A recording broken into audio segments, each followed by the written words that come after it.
In this movie I want to give a quick overview of using 3D geometry or image props to create the 3D component of plants.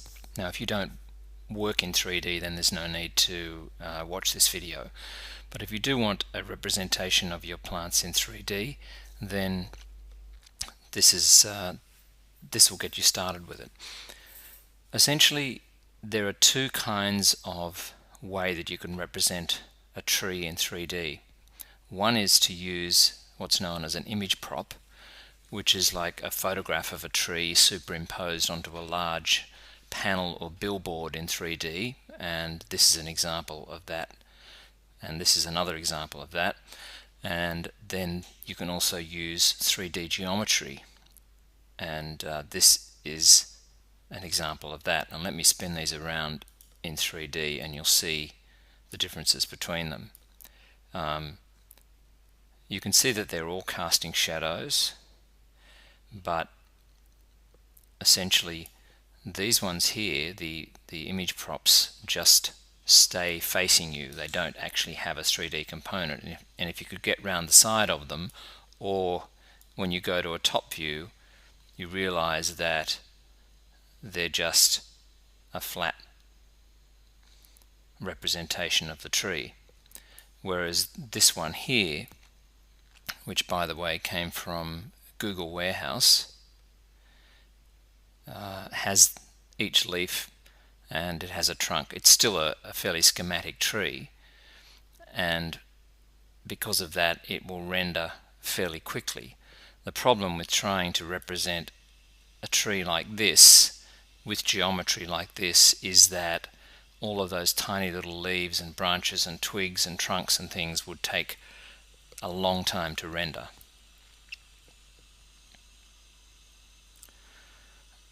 But these billboards, image props, can still represent the 3D vegetation in a scene quite successfully. And if we look at another file I have open here, so here's one that's exclusively used image props, and you can see once you put them into the context of a site and possibly having buildings or fences or other parts of the site around, then you can get a reasonable representation of what the 3D looks like.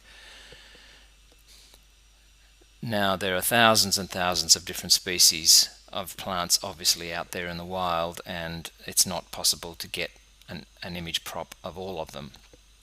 So there's a range of image props supplied with Vectorworks, and some of these are Australian, most of them are not, but that doesn't mean that you can't use them to represent a plant that possibly looks roughly like the one you're looking at.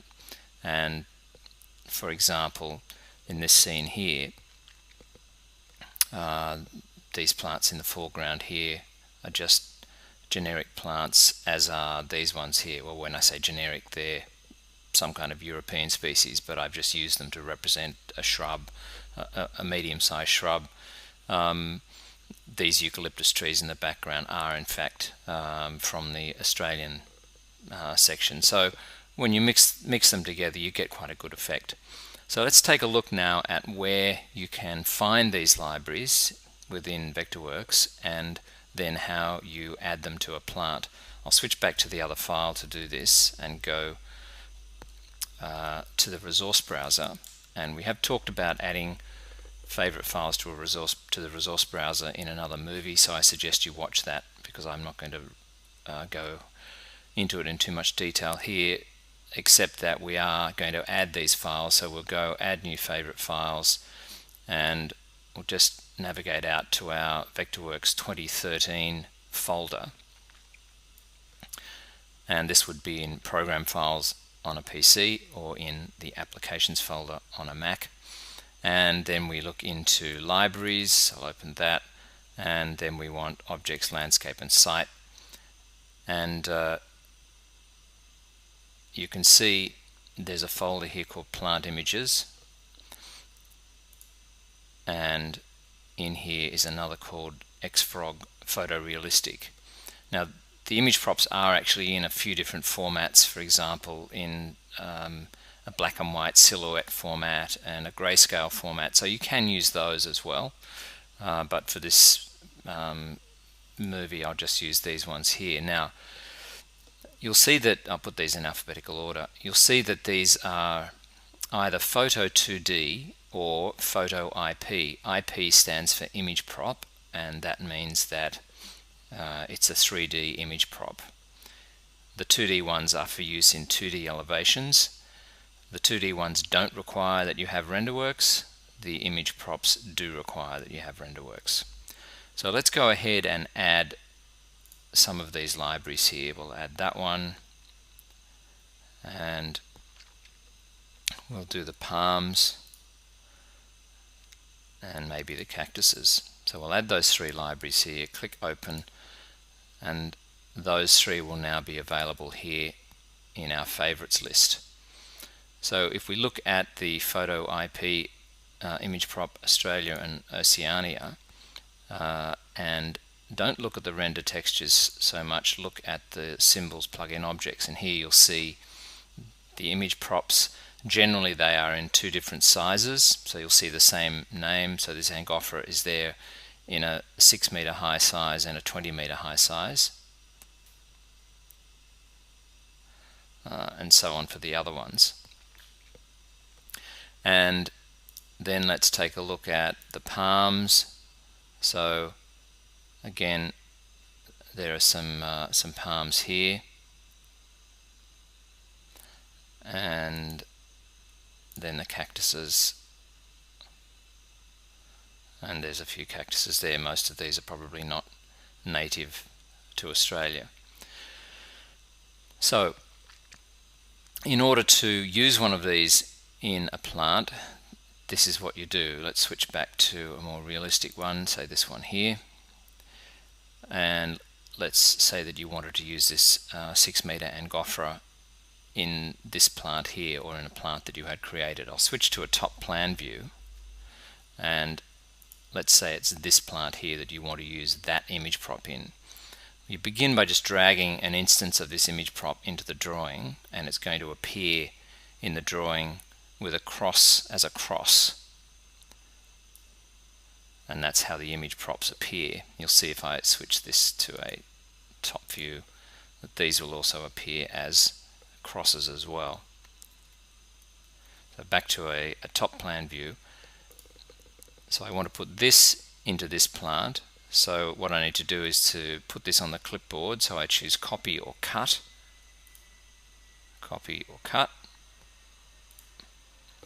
and I double click this, choose to edit the 3D, and you can see that there's an image prop already in here, and you can see it says image prop. So we can select that image prop and delete it, and then paste the image prop that we just brought into the drawing and place it over that that little 3D locus there. And if the 3D locus doesn't exist, what you're looking for here is for the X, Y, and Z coordinates to all be 0. Okay, so if that if that little object wasn't there to snap to, you can just select this and set these three to 0, 0, 0, and this will go into the correct position. And that's basically it. You then exit the plant, and if we now go to a front view and render this in OpenGL, you'll see that this one has changed into a different species. Now it's exactly the same if you want to use 3D geometry. The trick with 3D geometry, and this actually is just a 3D symbol, it's not a plant object, is that you should make it into a symbol, and the symbol needs to contain objects that can be resized. Now I'm going to expand upon that a little bit, but let's make a copy of this and put it into this plant. So we'll double click this, edit 3D graphics, delete that, paste here and set these values to 0, 0, 0. Exit the plant, and let's go to a front view. Now you notice what's happened here is that this geometry here has been resized to match what was specified for this plant. So obviously, if you have a very small shrub and you make it very large, the leaves are going to be overly big and it's going to be less realistic. So when you're using 3D geometry, there's only a certain range within which you can expand or reduce or enlarge or reduce the 3D geometry. Now, in order for this 3D geometry to be able to expand or contract depending on the settings that you have for the plant, and if I just illustrate something about plants for a moment, clicking on the plant settings here, if we go to insertion options, I can actually put a custom spread and height in for this plant, and when I turn those two on, these then become available in the object info palette and I can play around with these numbers. So if I change this to say 10 meters, then this is going to squash down, and if I change its spread to 3 meters, then it's going to squash up like that. So to enable that kind of functionality, I want to talk about what's in this symbol for a moment. So over here we have the 3D symbol that we used to put into this plant. So let's take a look at this geometry, and I'm going to double click it and choose Edit 3D Component. We're now inside the symbol, and all of these components here are meshes. And the thing about meshes is if I select everything in here, you'll see that it comes up with 1621 meshes. So the thing about meshes is that they can be expanded or contracted or enlarged or made or reduced inside a plant.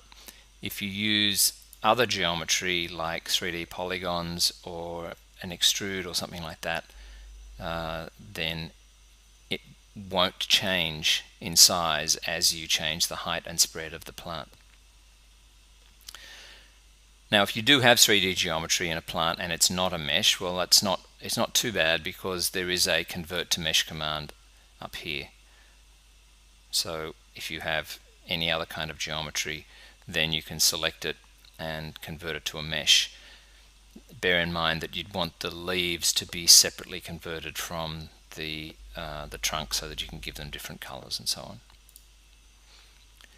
You can also use solids. So if you've used add and subtract solid and you have a 3D solids, they will also resize in a plant object. So rendering this again now and looking at it in 3D, you can see that